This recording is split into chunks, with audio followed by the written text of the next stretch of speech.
హిందూ సనాతన ధర్మంలో అత్యంత మౌలికమైన ప్రమాణం వేదమని, భగవంతుని ద్వారా వేదం పుట్టిందని పలువురు వేద పండితులు పేర్కొన్నారు.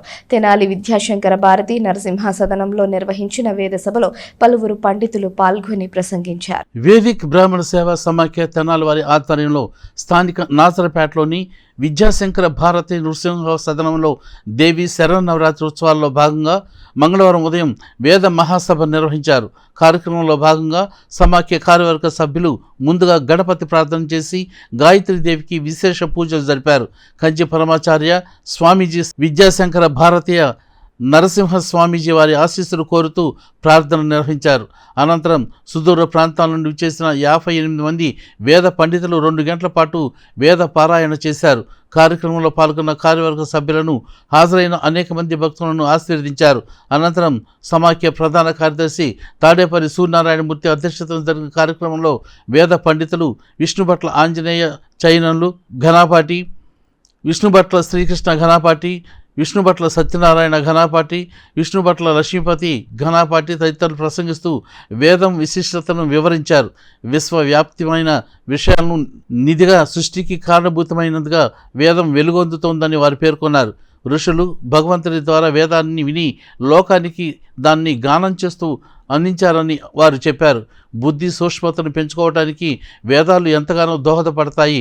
వేద సభల ద్వారా లోకానికి హితం కలుగుతుందని వారు పేర్కొన్నారు. కార్యక్రమం అనంతరం నిర్వాహకులు వేద పండితులను సదర్శన తాంబూలాదులతో సత్కరించారు.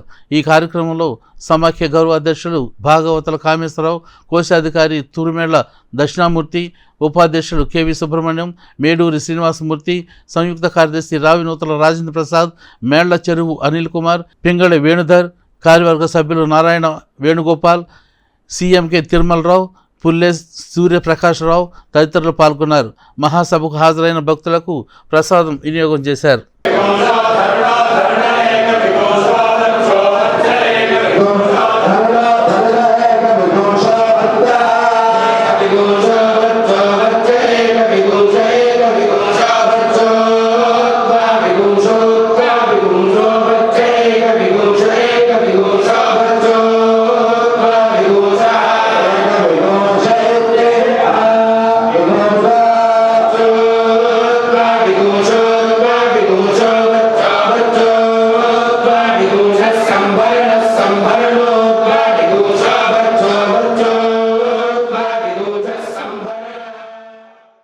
మనకు భగవంతుడు ఉన్నాడు అని చెప్పటానికి ఒక ప్రమాణం కావాలి. ఏమిటి ప్రమాణం అంటే వేదశాస్త్రముల ద్వారానే భగవంతుడిని తెలుసుకోవాలి. వేదశాస్త్రములు అనేటువంటివి చాలా పెద్ద లాంగ్వేజ్లో ఉంటాయి కాబట్టి వాటిని తెలియపరచడానికి సహకరించేటువంటివి ఇతిహాస పురాణములు. మనకు కావ్యములు, నాటకములు, అలంకారములు, రామాయణ భారత భాగవతములు, అష్టాదశ పురాణముల ద్వారా వేదంలో నిక్షిప్తమై ఉన్నటువంటి లాంగ్వేజ్ని తగ్గి తగ్గి తగ్గి తగ్గి సామాన్య మానవులకు అందేటటువంటి యొక్క వైదిక భాషలో ధార్మిక విధానాన్ని అందించేటువంటిది మనకి పురాణముల ద్వారా ధర్మములు. వీటన్నిటికీ మూలం వేదం. అటువంటి వేదాన్ని రక్షించడం అంటే అర్థం ఏమిటంటే శారదాదేవి శరన్నవరాత్రాల్లో సాక్షాత్తు అమ్మవారి స్వరూపంగా శరద్వా అస్యాంబికా స్వసా వేదమాతని, వేద పురుషుణ్ణి, పుంభావ సరస్వతి మూర్తులుగా ఉన్నటువంటి వీరందరినీ కూడా ఈ నవరాత్ర కాలంలో పూజ చేస్తే అమ్మవారి పూజ చేసినట్లే.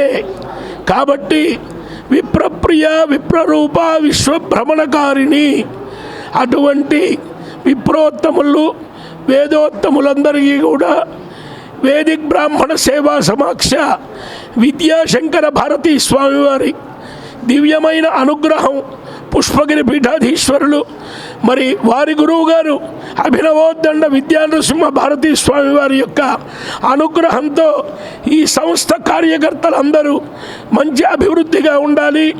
వీరు చేసే పనుల వల్ల సామాన్య భక్తులందరికీ కూడా ప్రయోజనం చేకూరాలి. అందరి క్షేమమే మనందరి ధర్మం.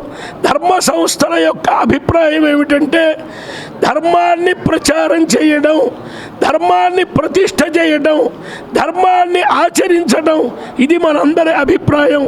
తద్వారా సమస్త మానవులు క్షేమంగా ఉండాలి. స్వస్తి. వేదిక్ బ్రాహ్మణ సేవా సమాఖ్య తెనాలి వారిచే ఈ రోజున విజయదశమి మహాపర్వదినాన వేదసభ నిర్వహించడం జరిగింది. ఈ కార్యక్రమానికి వచ్చేసిన వేద పండితులందరికీ సాష్టాంగ ప్రణామం అర్పిస్తున్నాము. ఇదే విధంగా ప్రతి సంవత్సరం ఇక్కడ వేదసభ నిర్వహిస్తామని తెనాలిలో ఉన్న వేద పండితులు విష్ణుభట్ల సత్యనారాయణ ఘనాపాటి గారు, విష్ణుభట్ల శ్రీకృష్ణ ఘనాపాటి గారు, విష్ణుభట్ల ఆంజనేయులు చేనులు గారు వారి సోదరుల సహకారంతో ప్రతి సంవత్సరం ఈ కార్యక్రమం దిగ్విజయంగా నిర్వహిస్తామని, దీన్ని అందరూ సద్వినియోగం చేసుకుని వేద పండితుల ఆశీస్సులు పొందాలని కోరుతున్నాను.